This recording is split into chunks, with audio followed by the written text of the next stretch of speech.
You say you have no money, no wealth, no abundance, no savings, and you think that is your great problem. But I tell you, the problem is not the lack of money. The problem is the lack of faith, the lack of truth, the lack of contentment in the one who provides all things. You think if you had more in your hand, you would finally be at peace.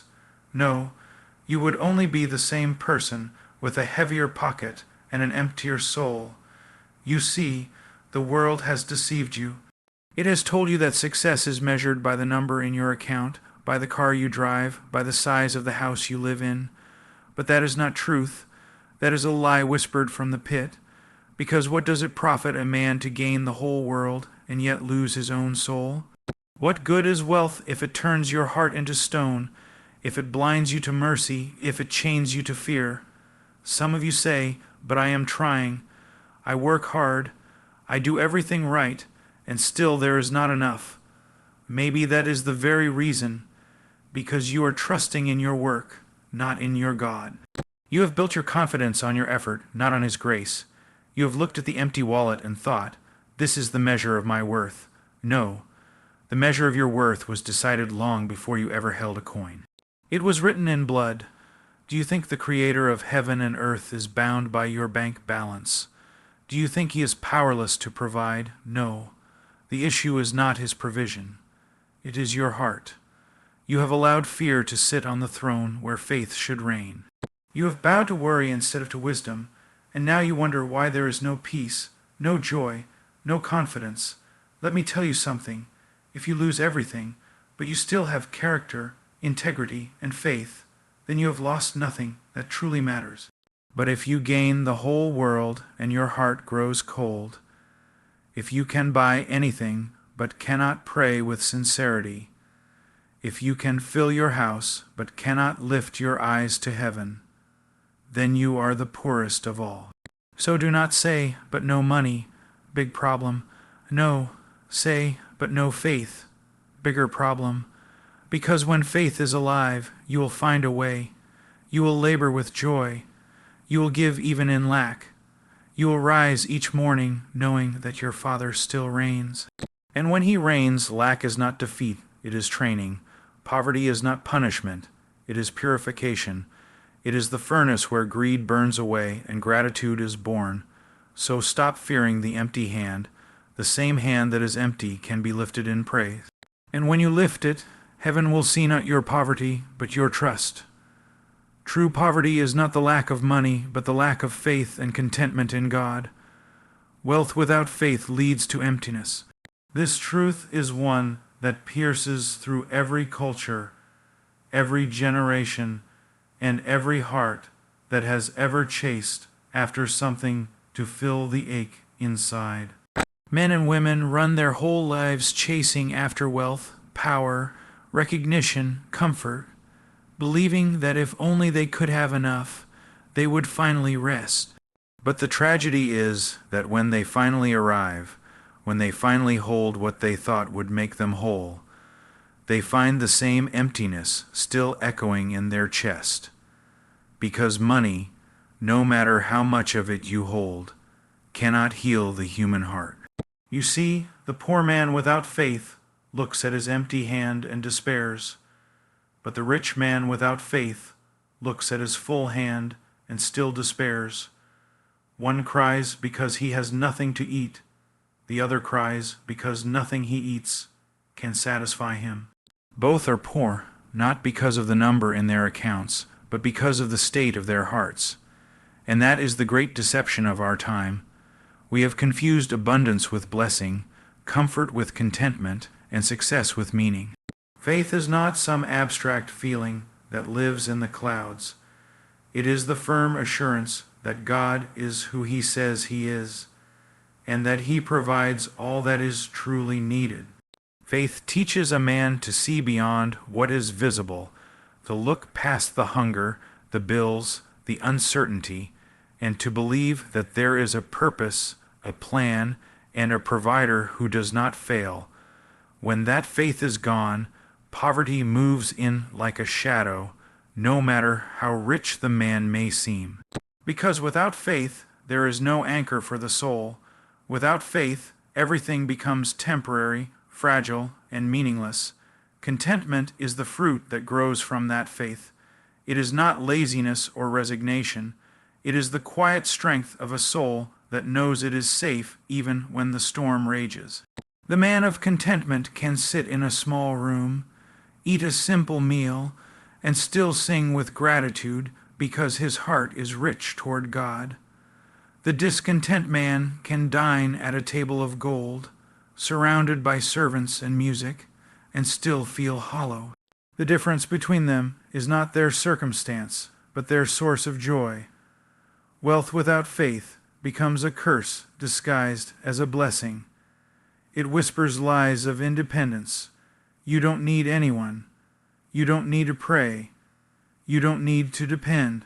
It teaches self-reliance until pride replaces humility, and possession replaces gratitude, and slowly, subtly, the heart hardens. The man begins to measure himself by his wealth, to value others by their usefulness to his ambition, to fear losing what he has more than he fears losing his soul. That is the tragedy of godless wealth. It multiplies everything except peace.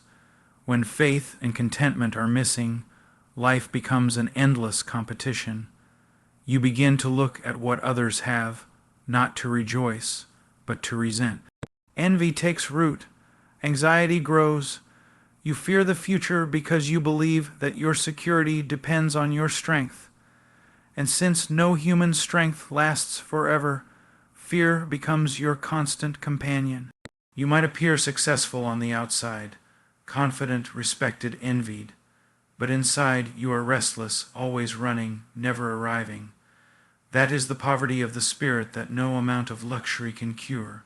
But when a person has faith, even little things become treasures. A cup of water becomes a gift. A single loaf of bread becomes a feast. A small victory becomes a reason for praise. Faith transforms scarcity into sufficiency because it shifts the focus from what is lacking to who is providing. It teaches the heart that true wealth is not what you can hold in your hands, but what you can hold in your soul. Rest, peace, gratitude, love. Look at the lives of those who have lived with great faith but little means. Many of them had no fame, no possessions, no recognition. Yet when you speak with them, there is a calm in their eyes, a steady joy in their voice.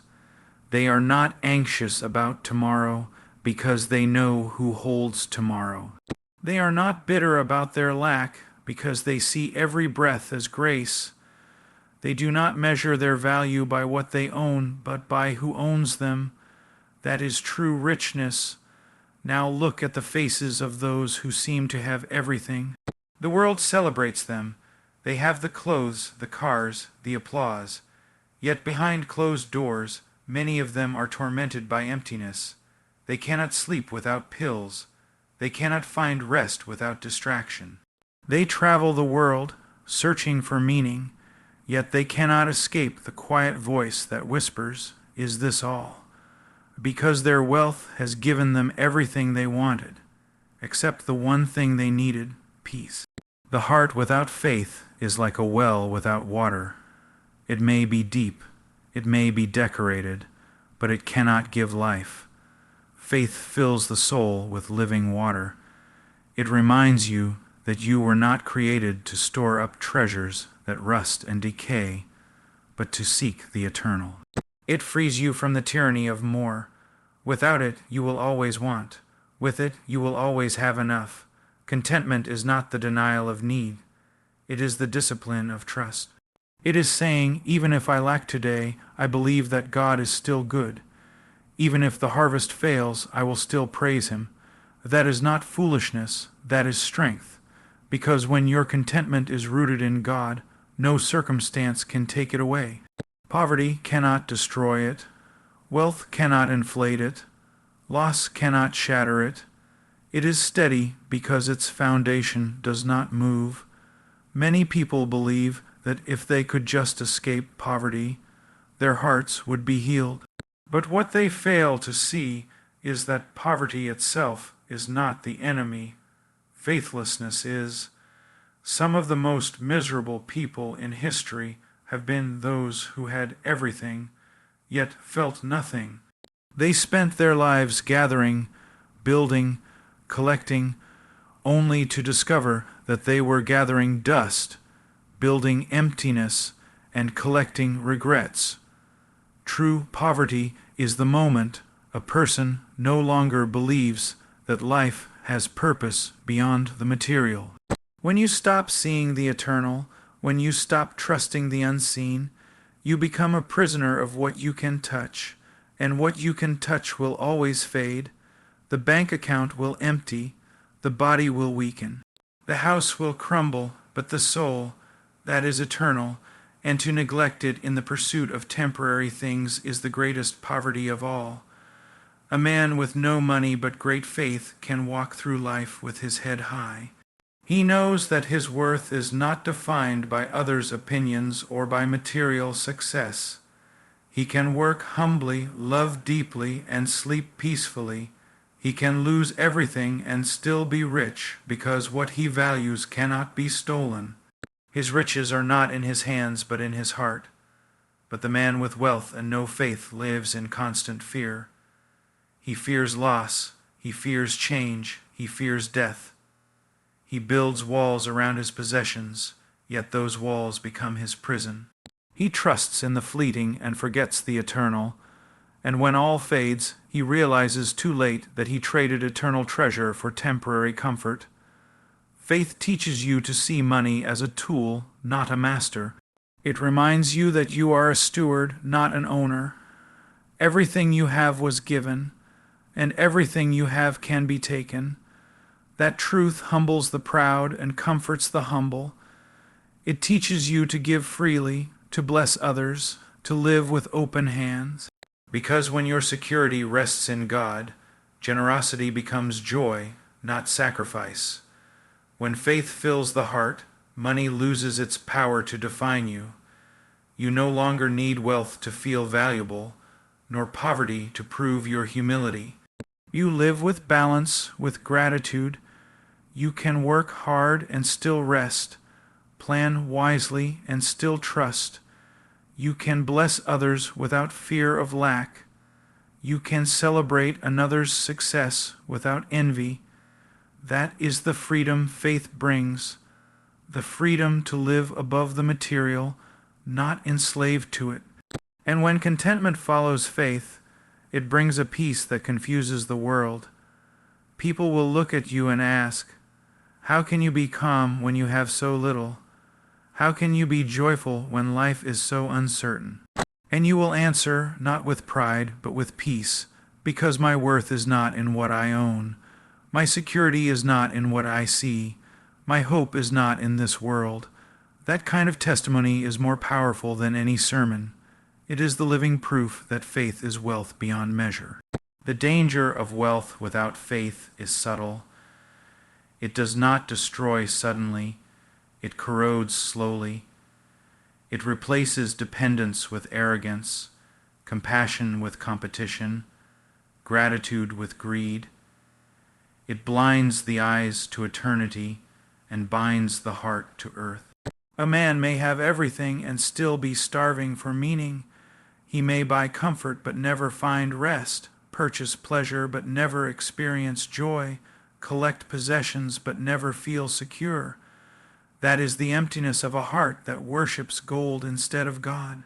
So the question is not how much you have, but what owns you, because if your possessions possess you, you are the poorest of all. But if your heart is free, even in lack, you are the richest in the kingdom of heaven. The poorest believer with unwavering faith is wealthier than the richest unbeliever with a hollow soul. Because faith fills what money cannot reach, it fills the void that only truth can satisfy. Faith and contentment turn even suffering into growth. When a faithful person faces lack, he does not despair, he learns. He sees trials not as punishments, but as preparation. He learns patience, endurance, humility. He learns to trust when sight fails. That is the wealth of the Spirit, growth through hardship, peace through pressure, gratitude through pain. In the end, true poverty is never about the pocket. It is about the heart that refuses to trust, the soul that refuses to rest, the mind that refuses to see beyond the temporary. And true wealth is never about abundance. It is about alignment, the heart aligned with truth, the soul aligned with faith, the life aligned with eternal purpose. When you understand this, your prayers change. You stop saying, "God, give me more," and start saying, "God, make me faithful with what I have." You stop measuring your success by numbers and start measuring it by obedience. You stop fearing tomorrow because you trust the one who already stands there. That is the transformation faith brings. Money can buy a bed but not rest. It can buy food but not satisfaction. It can buy entertainment but not joy. It can buy a house but not a home. It can buy medicine but not peace. Only faith can give these things. Only faith can fill the soul with a richness that death itself cannot steal. True poverty is the heart that has forgotten God. True wealth is the heart that remembers Him in every circumstance. And until that truth becomes real to you, not as a phrase, but as a conviction, you will keep chasing shadows, believing that the next purchase, the next promotion, the next possession will fill the emptiness.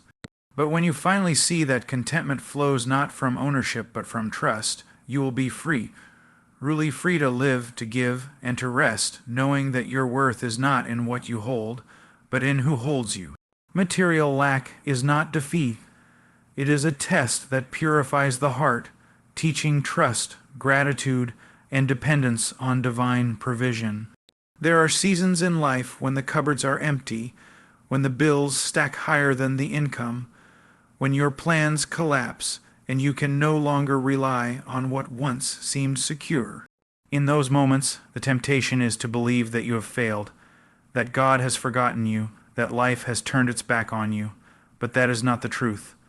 Those seasons are not curses, they are classrooms. They are the sacred places where faith is proven, where pride is stripped away, and where dependence on the divine becomes real. When everything is abundant, when there is money in the bank, food on the table, and certainty in your path, it is easy to speak of trust. It is easy to say, "I believe." But faith that is never tested remains unproven. A heart that has never been humbled by need cannot understand the sweetness of provision. Material lack does not destroy faith. It exposes it. It reveals whether your hope was built on comfort or on conviction, on possessions or on providence. When you walk through lack, every illusion of control begins to crumble. You realize how fragile your security truly is, how dependent you have always been, though you did not see it. You thought you were standing on your own strength, managing your own life, securing your own future. Then the foundation shakes, and suddenly you see that everything you held was never yours to begin with. In that realization lies the beginning of wisdom. Lack is the furnace in which gratitude is forged. When you have little, every small mercy becomes precious.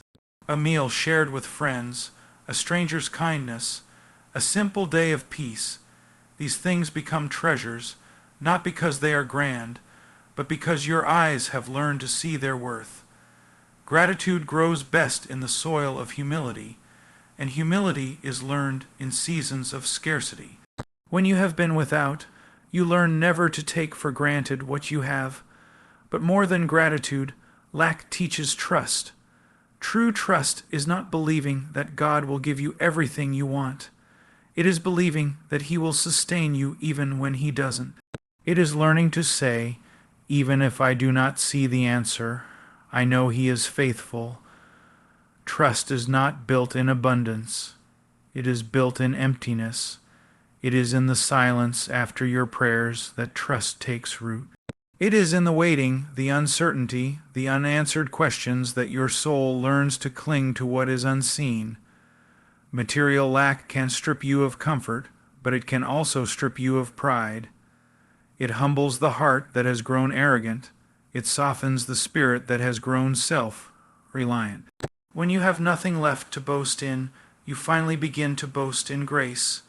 You stop measuring your life by possessions and begin measuring it by faith. You stop comparing your path to others and start walking in quiet dependence. That humility is not weakness. It is strength refined by fire. Dependence on divine provision is not a passive state. It is active faith. It means working diligently while trusting deeply. It means doing what you can and believing that God will do what you cannot. It means surrendering your obsession with control, your anxiety about tomorrow, and resting in the assurance that the one who feeds the birds and clothes the lilies has not forgotten you. When you live in that kind of dependence, peace begins to replace panic. You no longer live chasing security. You live from it. There are those who believe that lack is proof of failure or disfavor, but that is a lie. Some of the most faithful lives in history were marked by seasons of scarcity. The prophets, the apostles, the righteous, they were not defined by abundance, but by endurance. They learned to trust not because life was easy, but because it was hard. They discovered that divine provision is not always about receiving what you desire. Sometimes it is about being sustained when you should have fallen. When you face material lack, it is natural to feel fear. Fear of losing dignity, fear of being forgotten, fear of not being able to provide. But fear is the seed of faith's growth. Faith is not the absence of fear. It is the choice to believe despite it. Each day that you wake up, each step you take, each prayer you whisper in your weakness, those are acts of faith more valuable than gold. The very fact that you still seek, still trust, still hope in the middle of uncertainty means that the test is working. Lack teaches you to listen. When everything is stripped away, the noise of the world fades, and the still small voice of truth becomes clearer. You begin to see what truly matters: relationships, purpose, eternity. You begin to discern what you had confused as needs, but were merely wants. You realize that much of what you chased in wealth were distractions, and that peace has nothing to do with possessions. It is in lack that compassion is born. When you have suffered need, you understand the pain of others. You no longer look down on the poor or judge those who struggle. Your heart becomes tender, your hands become generous. You give not out of surplus, but out of sympathy. That is true generosity, the kind that flows from a heart that remembers what it means to lack and still believe. Material lack is also the mirror that reveals your idols. When something is taken from you, your reaction reveals whether that thing had taken God's place in your heart. If your joy collapses when possessions are gone, perhaps your joy was built on the wrong foundation. But when you can say, "Though I have lost much, I have not lost my faith," you have passed the test. That is not defeat. That is victory in its purest form. It is a dangerous illusion to think that abundance means favor and lack means failure. There are those who have everything and yet are cursed by their abundance. They have comfort but no peace, luxury but no purpose, success but no satisfaction. And there are those who have little yet walk with joy, who wake each morning in gratitude, who give out of their poverty and find themselves rich in spirit. That is the mystery of divine economy.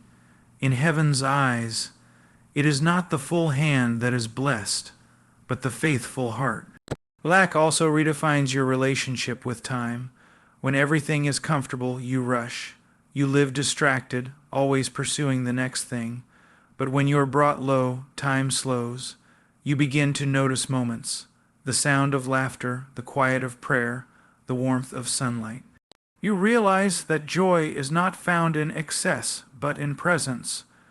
The world teaches you to measure life by accumulation, Lack teaches you to measure it by awareness. Dependence on divine provision transforms the way you see provision itself. You begin to notice how God works, not always through miracles, but through moments. A friend who calls just when you're discouraged. A stranger's help when you're at your limit.